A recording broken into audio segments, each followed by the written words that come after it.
Hi, Ryan Michael Galloway here from WeDon'tNeedNoStinkingRecordCompany.com. And of course, we're the site that helps you build your band from the ground up.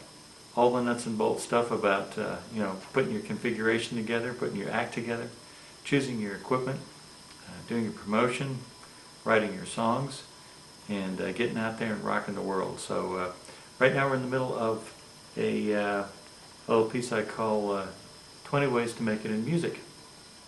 And last night we did 2 items already. We talked about focus and we talked about networking. Tonight I want to talk to you about going out and getting the facts. So that's my point 3, is get the facts. There's a lot of information. I remember when I was coming up and I was 18 or 19 years old and I had several chances to sign record deals. I finally got around to signing one. I didn't necessarily do a very good job of it. But in terms of picking the record company I went with, because they went belly up in about 30 days, and I didn't know anything about doing my due diligence and find out who I was doing business with. I just heard record deal and known label, and I signed on the dotted line, and they went out of business, went bankrupt, and I was tied up with a contract for 2 years. But anyway, I missed a couple of good deals because I didn't have any knowledge. I didn't have any knowledge about the legalities, about what was normal, about what was expected. And so I was very paralyzed with fear. And there is a lot of information out there for you. First of all, I'd like to mention a few of my contemporaries. One is the indie music coach, Madeline Sklar. I love Madeline and the stuff she does. We are acquaintances. I wouldn't call us tight friends, but I think she's great. Love what she's done. And she has certainly done an awful lot for women in music, but really everything that she espouses applies to all of us that are trying to perform and promote ourselves. And she's specializing right now in social networks for musicians. Good stuff. Check her out. That's Madeline, M-A-D-A-L-Y-N, and Sklar is S-K-L-A-R, I believe. Madeline, I hope I got you right there. And then another one is a guy by the name of Bob Baker, who's been around the block a couple 100 times, and he writes books. He's got some great information. Look up a guy by the name of Professor Pooch.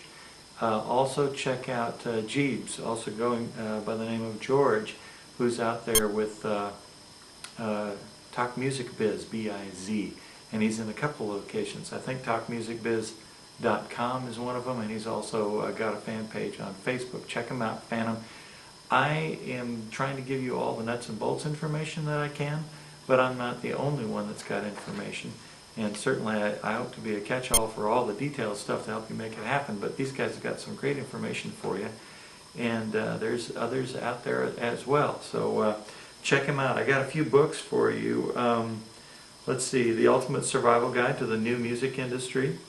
And it's also called Handbook for Hell, and it's by Justin Goldberg.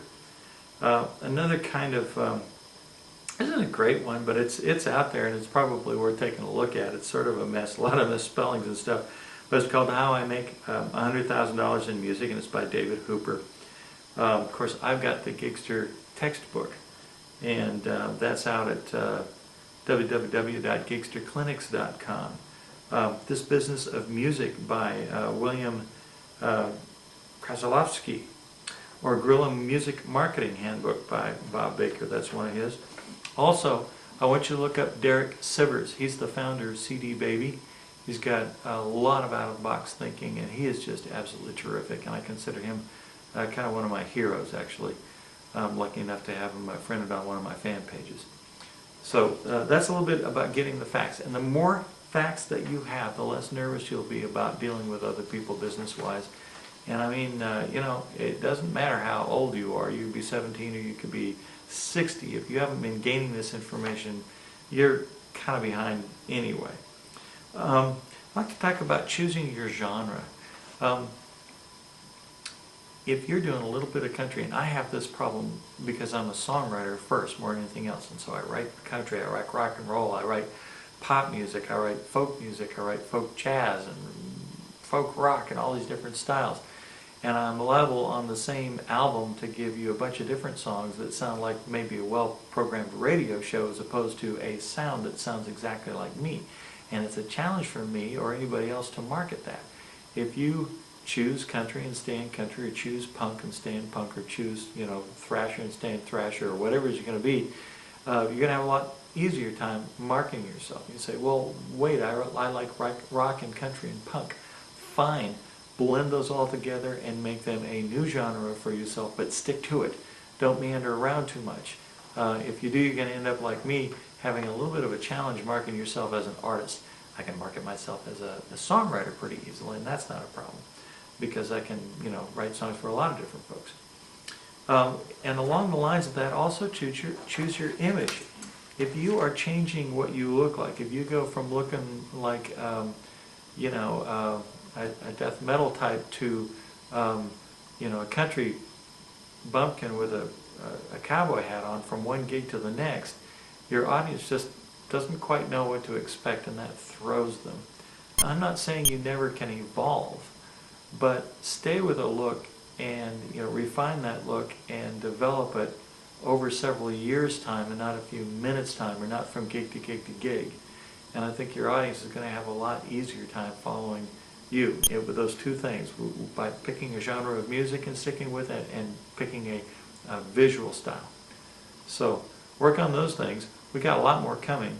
We're right in the middle of 20 ways to make it in music, and I am Ryan Michael Galloway, and you're at WeDon'tNeedNoStinkingRecordCompany.com. Thanks.